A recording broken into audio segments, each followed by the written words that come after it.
Alhamdulillah, alhamdulillahilladzi bidzikrihi tatma'innul qulub wa bifadlihi tughfarud dzunub. Asyhadu an la ilaha illallah al-khaliqul ma'bud wa asyhadu anna Muhammadan 'abduhu wa rasuluhu shariful maw'ud. Wassallallahu wa sallamu ala sayyidina Muhammadin wa ala alihi wa sahbihi ahli taqwa wal ma'rifah wa man tabi'ahum bi ihsanin ila yaumil mab'uts amma ba'd. فيا أيها الحاضرون اتقوا الله حق تقاته ولا تموتن إلا وأنتم مسلمون. وقال الله تعالى في القرآن الكريم وهو أصدق القائلين ومن آياته يهتدي المهتدون. أعوذ بالله السميع العليم من الشيطان الرجيم. بسم الله الرحمن الرحيم. يا أيها الناس اتقوا ربكم الذي خلقكم من نفس واحدة وخلق منها زوجها وبث منهما رجالا كثيرا ونساء واتقوا الله الذي تساءلون به والأرحام إن الله كان عليكم رقيبا. وقال تعالى في آية أخرى يا أيها الذين آمنوا اتقوا الله وقولوا قولا سديدا يصلح لكم أعمالكم ويغفر لكم ذنوبكم ومن يطع الله ورسوله فقد فاز فوزا عظيما. Ibadallah, usikum wa nafsi bitaqwallah wa ta'atihi faqad fazal muttaqun.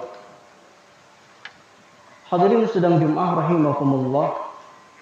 Pertama dan yang paling utama adalah kita panjatkan segala puja dan puji kehadirat Allah Subhanahu wa taala. Salawat serta salam semoga terlimpah curah kehariban baginda Nabi besar Muhammad sallallahu alaihi wasallam. Khatib berwasiat terkhusus untuk pribadi dan umum yang untuk hadirin semua, marilah kita bertakwa kepada Allah Subhanahu wa taala. Takwa yang sesungguh-sungguhnya takwa. Takwa yang memang mudah untuk diucapkan namun sulit untuk diaplikasikan.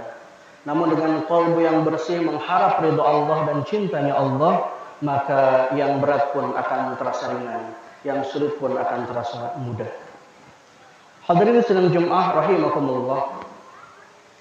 Sebuah penelitian yang menarik dari para ilmuwan, salah satunya dari Pierre Teilhard de Chardin, beliau mengatakan bahwa we are not biological being having a spiritual experience, but we are spiritual being having a biological experience.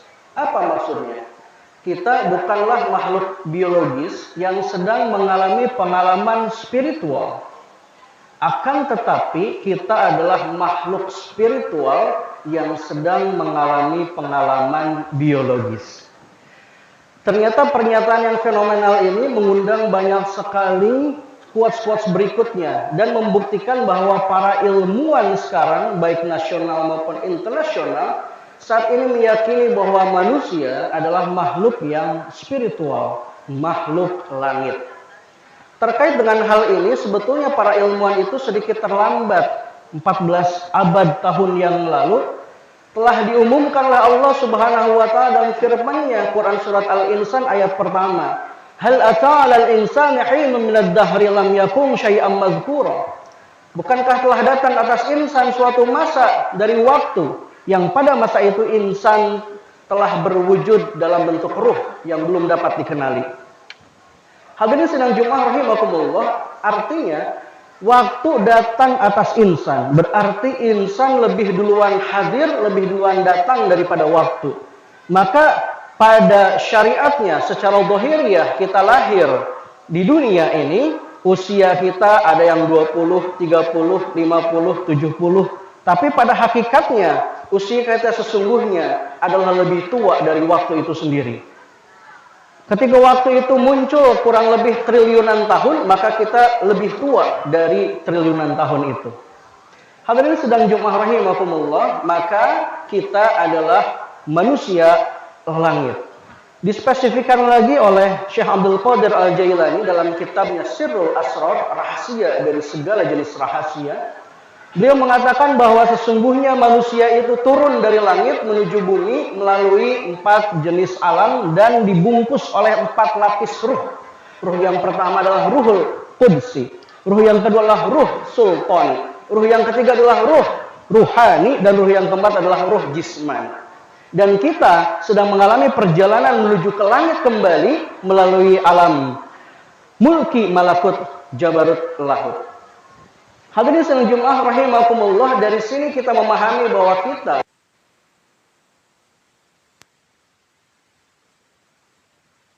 manusia langit tersebut telah diberikan oleh Allah Subhanahu wa taala berupa garansi langit. Salah satu kesalahan terbesar di dalam kehidupan kita adalah kita lebih mengkhawatirkan apa yang telah Allah garansikan, akan tetapi mengabaikan apa yang Allah belum garansikan. Apa yang sudah Allah garansikan berupa kehidupan, jatah usia kita, berupa dengan siapa kita dipasangkan jodoh kita, berupa rizki kita dan segala macamnya, itu telah Allah garansikan. Akan tetapi kita lebih mengabaikan apa yang belum Allah garansikan. Dari mana kita mencari rezeki itu? Halalkah, haramkah, atau syubhatkah? Kita lebih mengabaikan bagaimana penggunaan rezeki itu untuk kebaikankah atau keburukankah. Kita mengabaikan keberkahan yang menyertainya. Maka saat ini kita mulai paradigm shift, mulai diganti paradigma kita. Kita lebih khawatirkan sekarang bagaimana cara penggunaannya, dari mana cara memperolehnya, bagaimana keberkahannya. Bukankah tugas kita di dunia ini hanyalah taat? Wa ma khalaqtul jinna wal insa illa liya'budun. Dan tidaklah dicipta jin dan manusia kecuali beribadah kepada Allah Subhanahu wa taala. Kenapa dengan beribadah? Karena dengan ketaatan itulah Allah akan bukakan berbagai jenis solusi. Karena dengan ketaatan itulah Allah akan mempertemukan kita dengan orang-orang yang tepat. Karena dengan ketaatanlah kita akan dibukakan pintu rezeki, bahkan dari arah yang tidak kita sangka dan duga. Wa may yattaqillaha yaj'al lahu makhraja wa yarzuquhu min haitsu la yahtasib. Barang siapa yang bersungguh-sungguh takwa kepada Allah, maka Allah akan berikan solusi, jalan keluar, dan Allah akan berikan rezeki dari arah yang tidak diduga. Hadirin sidang Jumat rahimakumullah, jika hamba tersebut taat dengan betul-betul taat, takwa dengan betul-betul takwa, sampai-sampai Allah mencintainya. Dalam sebuah hadis diriwayatkan bahwa ketika Allah mencintai seseorang, beliau pun mengumumkan kepada Malakul Jibril, wahai Jibril, sesungguhnya aku mencintai si fulan itu, maka cintailah ia. Maka seketika itu malaikat Jibril itu langsung mencintai seseorang itu, mencintai si fulan itu, dan mengumumkan kepada seluruh penduduk langit, wahai seluruh penduduk langit, sesungguhnya Allah mencintai si fulan, maka cintailah ia. Seketika itu pun makhluk langit, penduduk langit mencintai si fulan itu. Ketika seluruh penduduk langit mencintai si fulan itu, maka yang di bumi pun akan mencintainya. Hadirin sedang Jumat rahimakumullah, maka dari sini kita bisa melihat lalu bagaimana tanda cinta Allah itu. Allah memberikan setidaknya ada 3 tanda cinta kepada kita. Mari kita cek, mari kita lihat tanda cinta ini. Ada 3 tanda cinta Allah. Yang pertama, Allah cinta kepada hambanya adalah dengan memberikannya ujian. Loh, bukannya ujian itu masalah. Loh, bukannya ujian itu malah bukti tidak sayangnya Allah sama kita. Musibah itu bukti marahnya Allah sama kita. Ternyata tidak. Bayangkan. Mari kita lihat, mari kita dengarkan, mari kita simak sejarah. Rasulullah SAW adalah manusia agung, manusia paling mulia, dan manusia paling dicintai oleh Allah Subhanahu wa taala.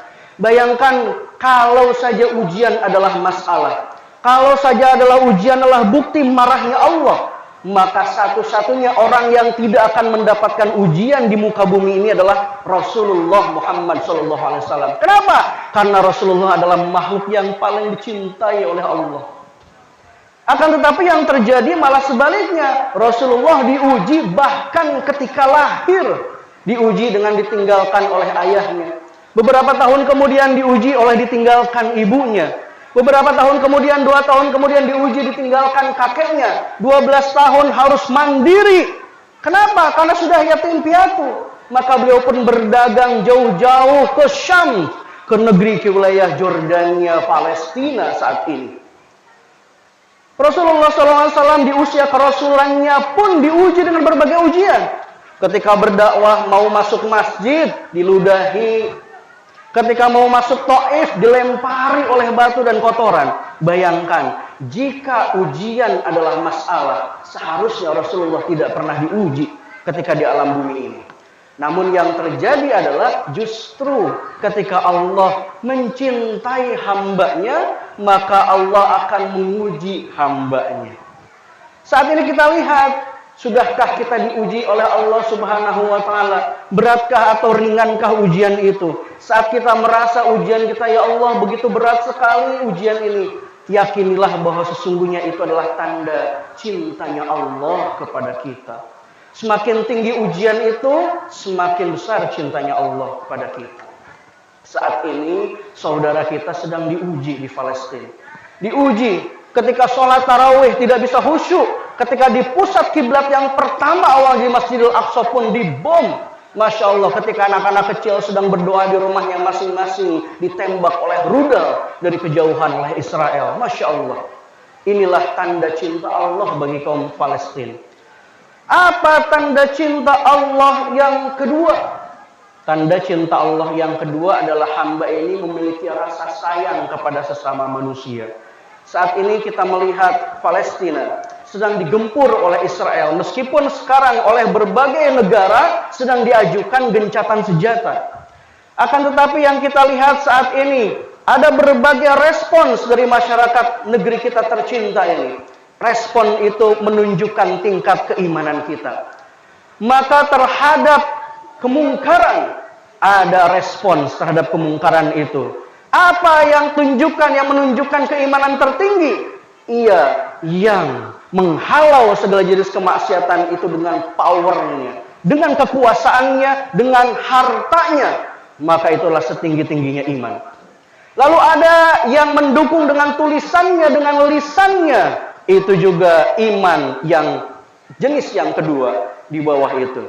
Dan ada yang di bawah itu juga adalah iman yang dalam kolbu, minimal di dalam kolbu benci terhadap serangan Israel terhadap Palestina. Dan kebencian yang hanya ada di dalam kolbu itu adalah selemah-lemahnya iman. Akan tetapi ada yang jauh lebih parah dari itu semua. Itulah yang netral, yang kolbunya tidak peduli. Mau itu Palestina sama Israel itu sudah berpuluh-puluh tahun nggak peduli. Maka itu tanda tidak memiliki iman. Ada yang lebih lemah lagi, bahkan cenderung munafik. Bukan hanya netral, akan tetapi kolbunya tidak mendukung kepala negeri Palestina, malah mendukung kepada Israel. Ada yang lebih lemah lagi, bukan hanya kolbunya, lisannya dan tulisannya, baik itu di media sosial maupun media elektronik, tulisan dan tulisannya malah mendukung negeri Israel. Masya Allah, subhanallah. Dan ada yang paling parah adalah dengan kekuatannya, dengan powernya mendukung kemaksiatan itu terjadi. Na'udzubillah, summa na'udzubillah. Mari kita cek kadar keimanan kita. Seberapa sayangkah kita dengan saudara-saudara kita. Ada sebuah eksperimen negeri Palestina. Dilakukan eksperimen. Ini ada bendera Indonesia. Akan kami berikan $100 asal kamu bersedia untuk membakar bendera Indonesia. Maka kata orang Palestina, jangankan $100, $1 juta meskipun kami miskin, tidak akan pernah kami membakar bendera Indonesia karena mereka adalah saudara kami, mereka adalah sahabat kami, dan mereka semua telah berjasa kepada kami. Maka dari itu saat ini apa yang kita rasakan ketika sahabat-sahabat, saudara-saudara kita di Palestina sedang diserang, tergerakkah kolbu kita ataukah masih netral biasa saja? Yang penting kok tidak berpengaruh kepada kerja saya, kepada kehidupan saya, biarin saja. Maka hati-hati, itu adalah tanda lemahnya iman.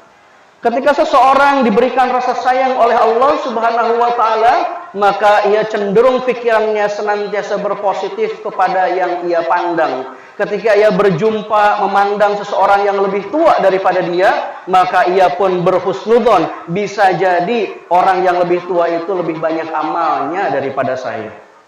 Ketika melihat orang yang lebih kaya, maka ia pun berhusnudzon, bisa jadi ia sedekahnya lebih banyak daripada saya. Ketika melihat yang lebih muda, ia pun senantiasa berhusnudzon, malah menghargai dan menyayangi. Kenapa? Karena yang lebih muda itu lebih sedikit dosanya daripada kita. Ketika yang lebih sederhana, yang fakir dan miskin dan du'afa, kita pun sering berhusnudzon. Berhusnudzon karena yang fakir miskin itu hisabnya lebih cepat daripada kita. Maka ketika kita berjumpa dengan manusia, kita akan menjadi pribadi yang rendah hati. Berjumpa dengan Allah, kita menjadi pribadi yang rendah diri. Ketika kita merendahkan diri kita serendah-rendahnya di hadapan Allah Subhanahu wa taala, maka tidak akan mustahil bahwa Allah akan meninggikan kita setinggi-tingginya di sisi Allah Subhanahu wa taala. Hadirin sedang Jumat rahimakumullah, itu tanda cinta Allah yang kedua, yaitu diselipkannya rasa sayang kita kepada saudara-saudara kita. Lalu bagaimana dengan yang ketiga? Yang ketiga, tanda cintanya Allah adalah ini hamba ini senang sekali bertaubat. Hamba ini senang sekali mensucikan diri. Innallaha yuhibbut tawwabina wa yuhibbul mutatahhirin. Dalam Quran surat Al-Baqarah ayat 222. Sesungguhnya Allah mencintai orang yang senang bertobat dan mensucikan dirinya sendiri. Maka ketika kita betul-betul mensucikan diri kita, Allah sampai bersumpah, sampai memberikan sebuah kesungguhan. Bayangkan di dalam Al-Quran, ketika ada satu firman saja, maka wajib kita percaya, wajib kita imani. Apalagi kalau Allah sudah menyatakan kesungguhannya. Qad aflaha man tazakka wa dzakara asma rabbih fashalla. Qad aflaha, maka sungguh pasti beruntung man tazakka, barang siapa yang senang mensucikan dirinya, wa dzakara asma rabbih fashalla, dan senang mengingat Allah, berzikir kepada Allah dan senang dalam sholat. Maka saking iblis tidak mau ini seorang abid, seorang hamba ini taat kepada Allah, maka iblis ini bersumpah di hadapan Allah Subhanahu wa taala. Qala fa bi'izzatika la ughwiyannahum ajma'in illa ibadaka minhumul mukhlasin. Qala fa bi'izzatika, ya Allah, demi kemuliaanmu, la ughwiyannahum ajma'in, sesungguhnya akan aku sesatkan mereka semua, illa ibadaka minhumul mukhlasin, kecuali hamba-hambamu yang mukhlas. Mari kita cermati apa itu kata mukhlas. Mukhlas berasal dari kata khalaso. Khalaso artinya memurnikan, mensucikan. Maka ada kalimat pemurnian atau kalimat pensucian, namanya itu kalimatul ikhlas. Maka ada pribadi yang sedang mensucikan, namanya adalah pribadi mukhlis. Ketika pribadi itu rajin mensucikan diri, sampai satu titik Allah angkat dia menjadi pribadi mukhlas. Maka ketika kita tanya, di manakah posisi kita saat kita senang mensucikan diri, maka kita adalah pribadi mukhlis. Sampai satu titik pribadi mukhlas adalah pribadi yang termurnikan oleh Allah Subhanahu wa taala, terjaga oleh Allah Subhanahu wa taala, dan terjaga, termaksum oleh iblis. Iblis tidak bisa menggoda kepada orang-orang yang mukhlas. Bagaimana cara agar orang mukhlas? Perbanyaklah mengucap kalimatul ikhlas. Kalimat ikhlas yang dihujamkan ke dalam kolbu kita. Bagaimana kalimat ikhlas itu? Mari kita lihat di dalam hadis sahih riwayat Muslim. Jaddidu imanakum. Qila kaifa nujaddidu imanana ya Rasulullah? Jaddidu imanakum, perbaharuilah iman kalian. Sucikanlah kembali iman kalian. Qila, mereka pun berkata para sahabat, kaifa nujaddidu imanana ya Rasulullah? Bagaimana cara kami memperbaharui iman kami ya Rabb? Aktsiru min qouli la ilaha illallah. Perbanyaklah dengan mengucap kalimat la ilaha illallah. Mengapa kalimat la ilaha illallah menjadi kalimatul ikhlas? Mengapa kalimat la ilaha illallah menjadi kalimat yang paling afdol dibanding zikir yang lainnya? Afdalul zikri fa'alam annahu la ilaha illallah. Mengapa itu hadis itu muncul? Karena kalimat yang afdal ini meniadakan ilah kecuali Allah. Ilah bukan bermakna Tuhan. Kalau Tuhan di dalam kamus bahasa Arab, lisanul Arab, Tuhan itu dimaknakan sebagai Rabb. Tuhan semesta alam adalah Rabbul Alamin. Maka ilah ini bermakna dari kamus lisanul Arab ada dua, berasal dari dua kata. Yang pertama adalah laha. Yang kedua adalah aliha. Apa itu arti laha? Laha adalah sesuatu yang disembah. Laha artinya sesuatu yang dipuja, sesuatu yang dipentingkan dan diprioritaskan. Itu adalah laha. Lalu aliha, aliha bermakna segala sesuatu yang dicintai, segala sesuatu yang dirindukan, segala sesuatu yang didamba, segala sesuatu yang diinginkan. Maka ilah di sini berarti segala sesuatu yang dicinta, yang didamba, yang dipuja, yang dirindui, yang dipentingkan, yang dipuja, yang disembah, yang disegala-galakan. Maka kita cek ilah kita siapa? Jangan-jangan di dalam kolbu kita ilah kita masih ilah palsu. Jangan-jangan di dalam kolbu kita yang terfikir bukan Allah. Jangan-jangan yang terfikir masih dunia. Jangan-jangan yang terfikir masih pekerjaan. Cek pas bangun tidur apa yang difikirkan. Apakah kita baca hamdalah? Alhamdulillahilladzi ahyana ba'da ma amatana wa ilaihin nusyur, ataukah yang kita lihat langsung gadget kita? Jangan-jangan ilah kita smartphone kita. Ketika kita bekerja, jangan-jangan ilah kita pekerjaan kita, meeting kita lupakan sholat. Jangan-jangan ilah kita harta kita, jangan-jangan ilah kita jabatan kita, jangan-jangan ilah kita adalah logika kita, nalar kita. Maka kita tiadakan semua dengan kalimat la ilaha, tiada ilah, tiada yang dipuja, tiada yang disembah, tiada yang disegala-galakan, tiada yang dicintai, tiada yang didamba, tiada yang dirindu, illallah, kecuali Allah. Ketika seseorang itu sering mensucikan dirinya, mensucikan kolbunya, meniadakan ilah, innallaha yahulu bainal mar'i wa qalbi. Sesungguhnya Allah berinteraksi dengan manusia melalui kolbunya. Maka di tempat itulah kolbu kita akan terbimbing oleh Allah. Karena Allah pun senang berinteraksi dengan kita. Allah pun senang untuk membimbing kita. Maka ketika mengucapkan la ilaha illallah, sama seperti ketika Sayyidina Abu Bakar di Gua Thur bersama Rasulullah. Rasulullah SAW bersabda kepada Sayyidina Umar, la takhaf wa la tahzan, innallaha ma'ana. Jangan kau takut, jangan kau risau, sesungguhnya Allah bersama kita. Maka seseorang yang senang bersama dengan Allah, senang mensucikan, mengingat Allah, bukan hanya sekedar dari lisan, karena sekedar lisan itu beliau pun bisa berucap la ilaha illallah. Akan tetapi dari lisan itu dihujamkan ke dalam kolbu. La ilaha, betul-betul tiada ilah. La ilaha, betul-betul tiada yang dipuja, tiada yang disembah, illallah. Maka ketika kolbu itu bersih, ketika kolbu itu senantiasa suci dari segala jenis ilah pengharapan yang lain kecuali Allah, maka disitulah ala inna awliya Allahi la khaufun alaihim wa lahum yahzanun. Sesungguhnya para kekasih-kekasih Allah, wali-wali Allah itu tiada kekhawatiran dan ketakutan di dalam kolbunya. Bukan berarti tidak adanya ujian, ujiannya banyak, ujiannya besar, tapi kolbunya selalu ikhlas, kolbunya selalu nyaman, selalu tentram karena senantiasa bersama dengan Allah.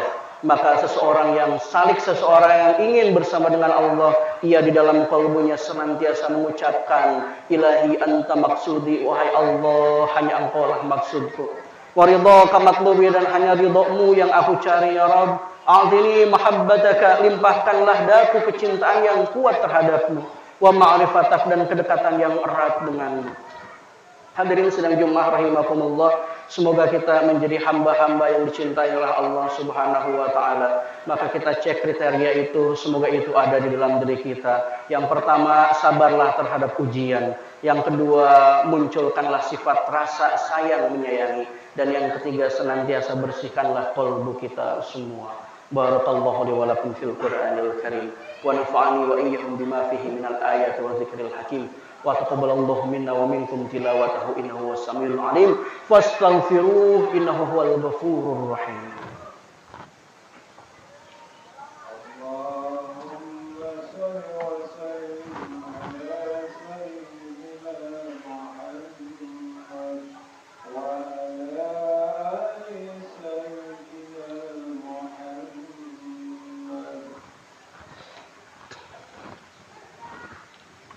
Alhamdulillahilladzi hadana li hadza wa ma kunna linahtadiya laula an hadana Allah.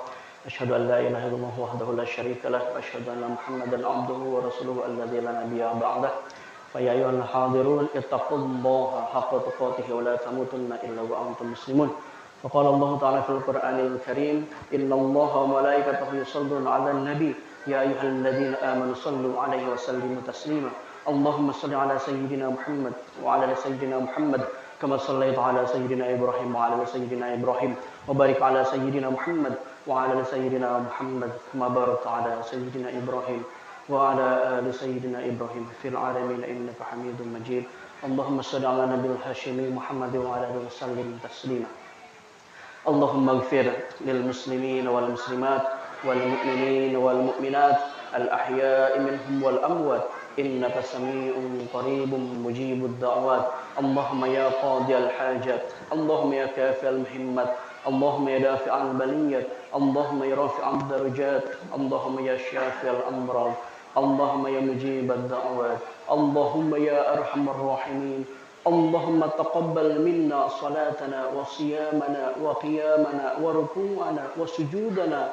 وتضرعنا وتخش عنا وتمم تقصيرنا يا الله يا رب العالمين اللهم طهر لسانا من الكذب وقلوبنا من النفاق وأعمالنا من الرياء وبصرنا من الخيانة فإنك تعلم الخائنة الأعين ما تخفي الصدور اللهم انصر أمة سيدنا محمد والمجاهدين في فلسطين اللهم انصر أمة سيدنا محمد والمجاهدين في فلسطين اللهم انصر أمة سيدنا محمد والمجاهدين في فلسطين وفي أويغور وفي هذا بلدنا إندونيسيا خاصة وفي كل مكان وفي كل زمان ربنا ظلمنا أنفسنا وإن لم تغفر لنا وترحمنا لنكونن من الخاسرين ربنا آتنا في الدنيا حسنة وفي الآخرة حسنة وقنا عذاب النار والحمد لله رب العالمين عباد الله إن الله يأمركم بالعدل والإحسان وإيتاء ذي القربى وينهى عن الفحشاء والمنكر والبغي يعظكم لعلكم تذكرون ولذكر الله أكبر استغفر الله العظيم لي ولكم أقيموا الصلاة